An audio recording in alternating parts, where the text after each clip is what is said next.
Marc, Inès, Tania, Richard et Yacine ont un point commun. Ils vivent avec le diabète comme 4 millions de personnes en France. Cependant, 800 000 personnes ignorent qu'elles ont le diabète. Et même peut-être vous. Le diabète, c'est un excès de sucre dans le sang qui détériore progressivement l'organisme. C'est une maladie dite chronique car elle s'installe dans le temps et hélas, pour longtemps. Certains symptômes peuvent alerter, comme de longues périodes de fatigue, une perte de poids inexpliquée, une soif excessive ou des envies de petits coins trop fréquentes. Si certaines personnes ignorent sa présence, c'est que tout peut aussi très bien aller, en apparence. Pourquoi s'alarmer ? Parce qu'un diabète non dépisté ou non équilibré provoque surtout à long terme des complications plus profondes au niveau des nerfs, ainsi que des grosses et petites artères qui transportent le sang dans tout l'organisme.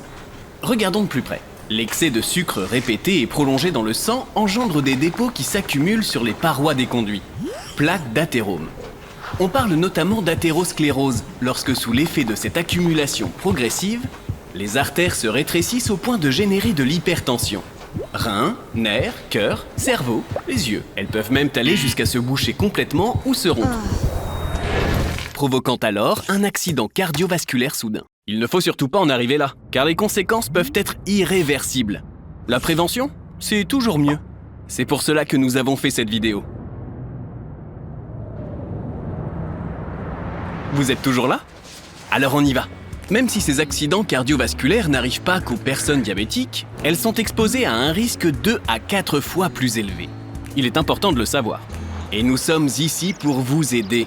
Car il y a des solutions pour mieux le vivre et se protéger des complications que le diabète engendre et maintenir un taux de sucre dans le sang à un niveau convenable, en fonction de l'organisme et des habitudes de chacun. Sur certains facteurs, être plus vigilant permet déjà d'agir. Alors, sans pour autant vouloir paraître parfait, ni parfaite, car personne ne l'est, les bons gestes sont en fait d'apparentes banalités qu'on voit déjà partout. Soigner son alimentation, faire une activité sportive régulière, limiter la consommation de tabac et d'alcool. Sauf que pour les personnes diabétiques ou exposées à des risques cardiovasculaires, ces gestes sont essentiels et doivent être complétés par des examens réguliers. Mesurer son taux hémoglobine glyquée tous les 3 mois, effectuer un bilan lipidique, effectuer un bilan cardiaque. En parler chaque année avec ces différents médecins pour évaluer à leur niveau les risques et réflexes ou traitements possibles, ou encore réaliser une activité physique adaptée. Les solutions sont multiples, autant qu'il y a de personnes.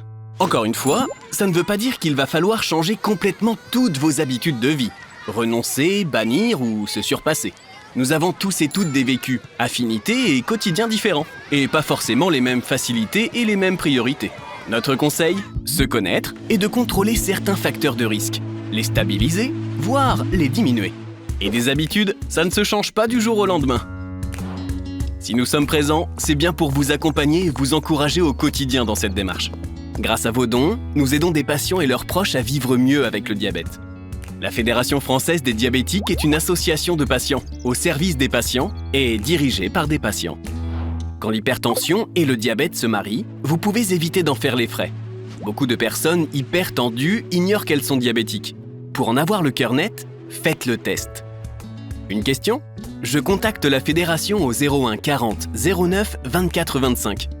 www.fédérationdesdiabétiques.org